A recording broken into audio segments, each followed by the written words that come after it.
एक चीज़ जिसका मुझे अंदेशा है काफ़ी ज़्यादा, आपकी जमात से भी है और ये नून लीग के हवाले से भी है, मुझे लगता है कि आप दोनों जमातों के अंदर कुछ टूट फूट मजीद होगी। कुछ तो वो थी जो 9 मई के बाद हुई, बहुत ज़्यादा दबाव का शिकार हुए, लोग उठाए गए, लेकिन अभी मफादात की खातिर लोग इधर से उधर जा रहे हैं। अभी किसी के ऊपर डंडा नहीं पड़ रहा, अपने मफादात की गेम आपकी जमात में भी खेली जा रही है, नून लीग में भी खेली जा रही देखिए जी, है, डिसइंटीग्रेट होंगे कुछ लोग। मेरी मुझ में ये मॉरल करेज है। पीटीआई अब बनी है 9 मई के बाद, पीटीआई एज अ पार्टी, और मेरी पार्टी के अंदर जो भी हुआ मैं उसकी डिटेल्स में नहीं जानना चाहता, लेकिन पार्टी के अंदर अब वो सरवाइव करेगा जो लॉयलिस्ट होगा, जो खान के विजन पे चलेगा, जो अपनी कीमत नहीं लगाएगा, जो सौदे नहीं करेगा, मफादात और बाकी चीज़ों को तरजीह नहीं देगा।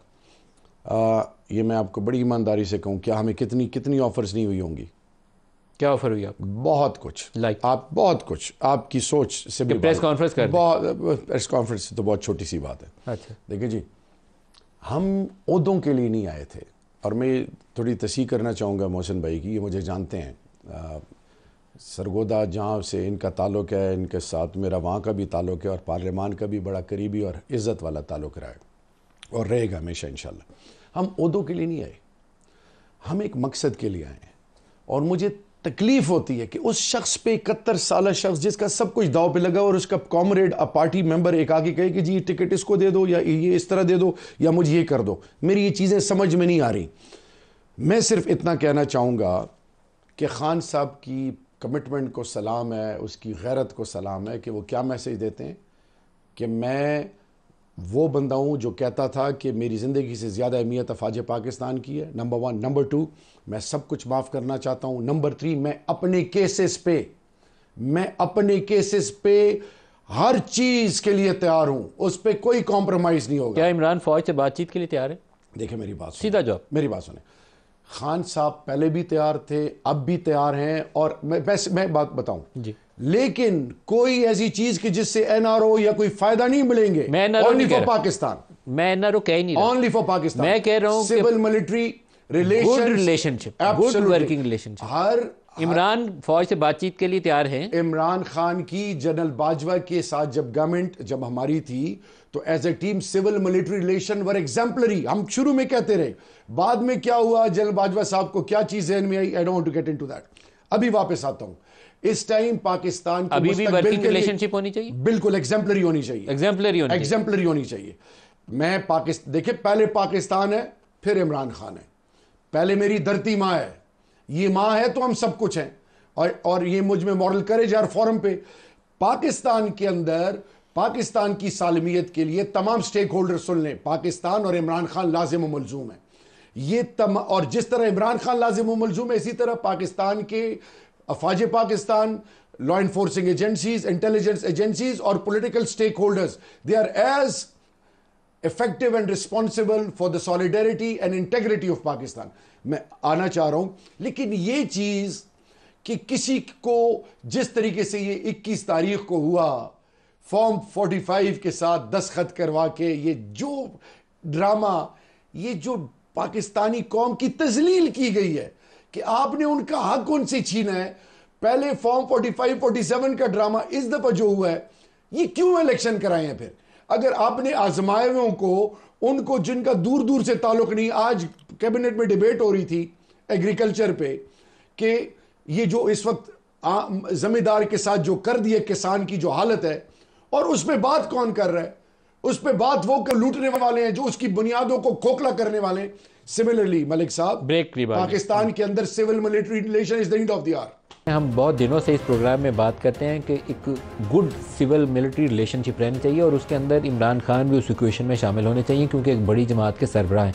ये बातें एज ए जर्नलिस्ट या मेरे मेहमान तो इस प्रोग्राम में कर रहे थे, लेकिन आज कराची के अंदर एक फंक्शन हुआ, और उस फंक्शन के अंदर जहाँ शहबाज शरीफ साहब कारोबारी बरदरी से मुख्तलिफ बातें कर रहे थे, आरिफ हबीब साहब जो पाकिस्तान की एक बहुत ही नामवर कारोबारी शख्सियत है, बल्कि ये कहना चाहिए कि वो राह भी दिखाते हैं हुकूमत को कि किस किस्म की पॉलिसी अपनानी चाहिए।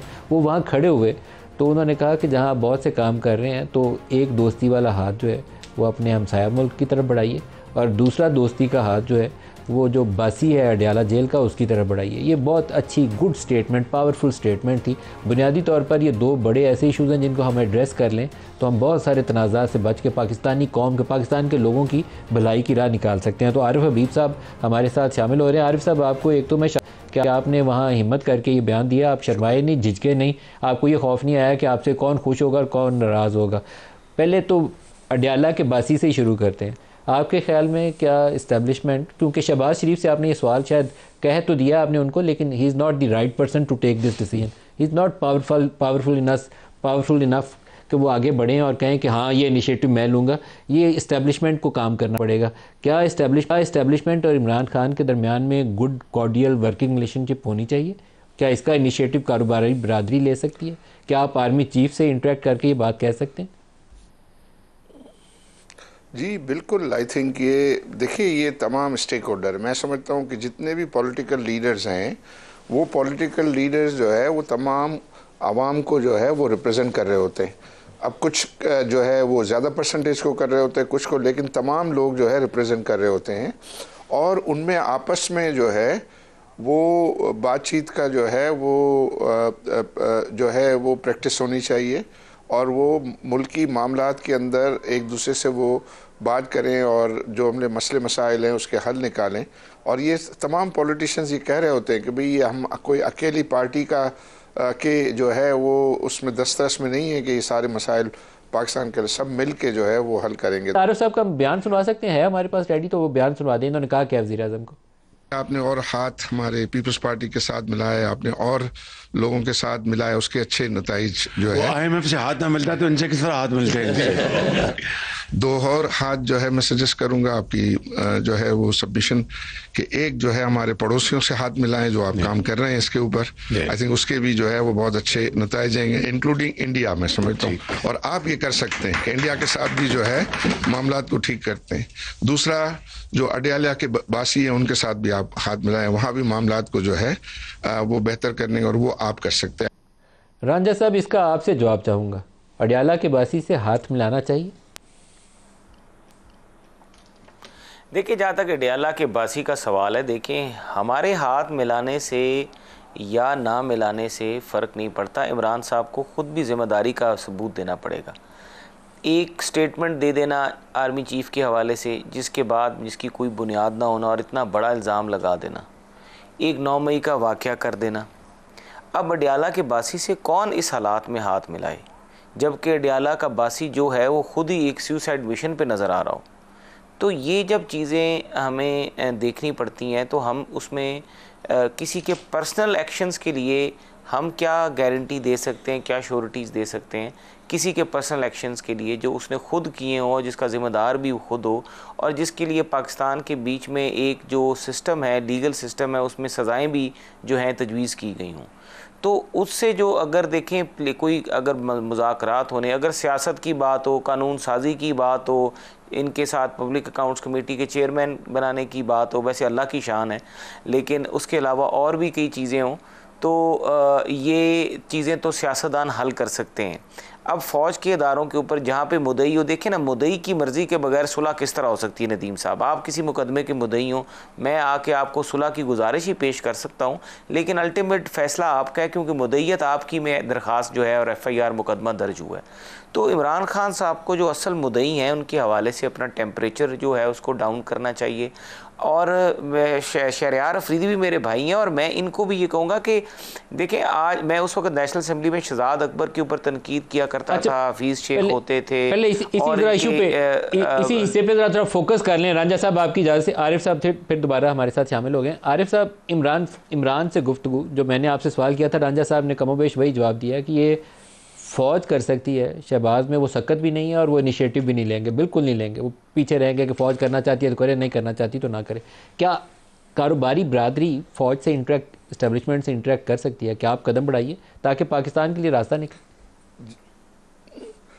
जी, ऑलरेडी हमने अपनी पहली कई माह पहले जब हमारी पहली मीटिंग हुई थी चीफ साहब से, तो ये बात मैंने वहाँ रेस की थी और मैंने कहा कि ये पाकिस्तान में जो ये पॉलिटिकल पोलराइजेशन है इसका पाकिस्तान को नुकसान हो रहा है।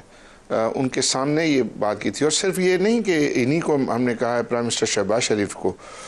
मैं जब ये इमरान खान प्राइम मिनिस्टर थे तो प्राइम मिनिस्टर हाउस में बहुत सारे जो मिनिस्टर्स बैठे थे, उनके कैबिनेट मिनिस्टर्स थे, और पाकिस्तान बिजनेस काउंसिल का वफद था। उस दिन जो है वो सदर जरदारी की बेटी बख्तावर की शादी थी, बिलावल का जो है कोविड का उनको जो है हुआ था, और शहबाज शरीफ साहब की वालदा का इंतकाल हुआ था। मैंने कहा प्राइम मिनिस्टर आज बहुत अच्छा मौका है, आपको फ़ोन उठाइए और प्रेसिडेंट जरदारी को जो है उनकी बेटी की शादी की मुबारकबाद दें, और आप जो है बिलावल को फ़ोन करें, उनकी तबीयत पूछें, और शहबाज शरीफ को फ़ोन करें और उनकी मदर के इंतकाल पर अफसोस करें। तो ये बात सिर्फ कोई आज मैंने सिर्फ इमरान का क्या जवाब था जब आपने उसको ये तजवीज़ दी? इमरान का रिस्पांस क्या था?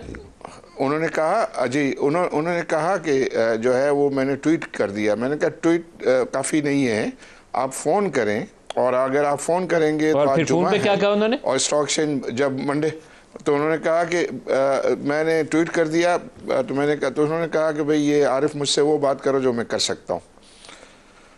तो वो उनका इसका मतलब इमरान ने उसके ऊपर कॉल नहीं की। लेकिन जब आपने आर्मी चीफ से ये तजवीज़ दी, जनरल आसिम मुनीर को आपने तजवीज़ दी, तो फिर जनरल आसिम मुनीर का रिस्पांस क्या था? उनका ये था कि पोलराइजेशन जो है वो नहीं है, बाकी तमाम पार्टीज तो एक साइड पर हैं, सिर्फ एक पार्टी जो है वो है। लेकिन मेन नज़ीम साहब ये मसला नहीं है कि हम कोई उनसे हम कोई किसी किस्म का जो है वो बहस मुबाहिसा करना है। एक जो है लोगों के दिल की आवाज़ पहुंचाना है ना। हमें जो बात, अगर हम किसी के पास जा रहे हैं तो हमारा ये फ़र्ज़ बनता है कि हम लोगों के दिल की बात उनको पहुंचाएं। अगर हम सिर्फ सारी अच्छी अच्छी बातें करेंगे और हम अपने किसी सुपीरियर को खुश करने के लिए जो है वो बातें कर रहे होंगे, तो वो तो हम कोई ईमानदारी वाला काम नहीं कर रहे ना। मुझे तो पूरे पाकिस्तान से जो है वो इसके अंदर शाबाश मिली है। उन्होंने कहा कि भाई नहीं, मैं तो आपको खुद शाबाश दिया कि आपने सही बात कही है, लेकिन Shahbaz Sharif is not the right person to address this issue. Shahryar से भी इसके ऊपर जवाब लेते हैं। अभी आपने भी कुछ देर पहले कहा कि वाह वाह करना जो है वो लीडरशिप को धोखा देने वाली बात होती है, तो अभी उन्होंने भी ये बात कही है, ईमानदारी दिखानी पड़ती है, सही बंदे को सही बात बतानी पड़ती है। देखिए जी, कलमा हक जो है ना, आपने सच बोलना, अगर हम अल्लाह और अल्लाह के महबूब के मानने वाले हैं तो आप में ये अखलाकी जुर्रत होनी चाहिए कि आप हक बात हर किसी के सामने कह सको। इमरान का रिस्पॉन्स, मैं आरिफ हबीब साहब का पहले शुक्रिया अदा करूँगा, इसलिए कि एक कोटेशन इंटरनेशनल पॉलिटिक्स में कि economically dependent can not be politically independent. जब आपकी पॉलिटिकल स्टेबिलिटी नहीं होगी, आप अपने डिज़ायर्ड ऑब्जेक्टिव किसी हवाले से अचीव नहीं कर सकते। दूसरी तरफ हिंदुस्तान में अभी इलेक्शन आ रहे हैं, उन्होंने एक और ड्रामा रचाना है, सिविल मिलिट्री रिलेशन एग्जाम्पलरी ना हो, हम एक कौम की शक्ल में ना उभरें, तो अक़वाम भी आपका मजाक उड़ाती हैं और आपके मफादात भी कॉम्प्रोमाइज़ होते हैं। मैं सिर्फ खान साहब की बात करूँगा। खान साहब अपनी ज़ात के हवाले से, केसेस के हवाले से, ही is not bothered at all. उनको कोई फ़िक्र नहीं है। वो अल्हम्दुलिल्लाह वो अल्लाह से होने का ईमान और यकीन है उनका। रही बात रियासत के अंदर, तो रियासत के अंदर सब के ताल्लुकात एग्जाम्पलरी होनी चाहिए।